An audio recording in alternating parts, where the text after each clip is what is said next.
21-ാം നൂറ്റാണ്ടിലും ഇതുപോലെയുള്ള പൊട്ടന്മാർ നമ്മുടെ സമൂഹത്തിൽ ജീവിക്കുന്നുണ്ട് എന്നും ഇങ്ങനെയുള്ള ആളുകളുടെ വളർച്ച നമ്മുടെ രാജ്യത്തിന് ദോഷകരമായി ബാധിക്കും എന്നും നിങ്ങളെ കേൾപ്പിക്കാൻ, അല്ലെങ്കിൽ നിങ്ങളൊന്ന് അറിയാൻ വേണ്ടി ഞാനൊരു വോയിസ് നിങ്ങളെ കേൾപ്പിക്കാൻ ആഗ്രഹിക്കുകയാണ്.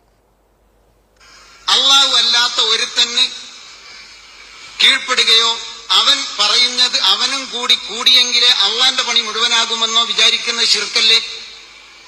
എങ്കിൽ എന്റെ വിചാരം, എന്റെ കുഞ്ഞിനെ പൂർണ്ണതയോടുകൂടി സൃഷ്ടിച്ച് എല്ലാ വാക്സിനേഷനും കൊടുത്ത് പുറത്തേക്ക് കൊണ്ടുവരാൻ അള്ളാഹു മാത്രം മതി, പോരാ. അള്ളാന്റെ കൂടെ ഡോക്ടർമാരും ഗൈനക്കും കൂടെ കൂടണമെന്നാണ് വിചാരമെങ്കിൽ അത് ശിർക്കാണ്, കൊടിയ ശിർക്കാണ് എന്ന് വിശ്വസിക്കുന്ന ആളാണ് ഞാൻ. നിങ്ങൾ എങ്ങനെ വിശ്വസിക്കണമെന്ന് എനിക്ക് നിർബന്ധമില്ല. ഞാൻ അങ്ങനെ വിശ്വസിക്കുന്നത് കൊണ്ട് ഞാൻ എന്റെ ഭാര്യയോ എന്റെ മക്കളോ എനിക്ക് സ്വാതന്ത്ര്യമുള്ളയിടത്തുള്ള പെൺകുട്ടികളോ ഗർഭം ധരിച്ചാൽ ഒരു ഡോക്ടറെയും കാണാൻ സമ്മതിക്കില്ല. കാരണം ഞാൻ അവരോട് പറയും അത് ശിർക്കാണ്. ഒരു വാക്സിനേഷനും കൊടുക്കാൻ പാടില്ല.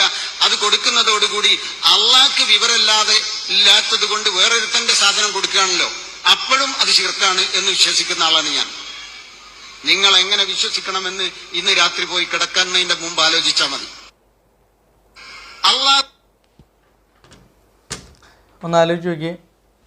ഇതുപോലെയുള്ള ഈ പൊട്ടന്മാരാണ് ഇനി ഈ ഈ ഈ രാജ്യം ഭരിക്കണം എന്ന് ആഗ്രഹിക്കുന്നവർ.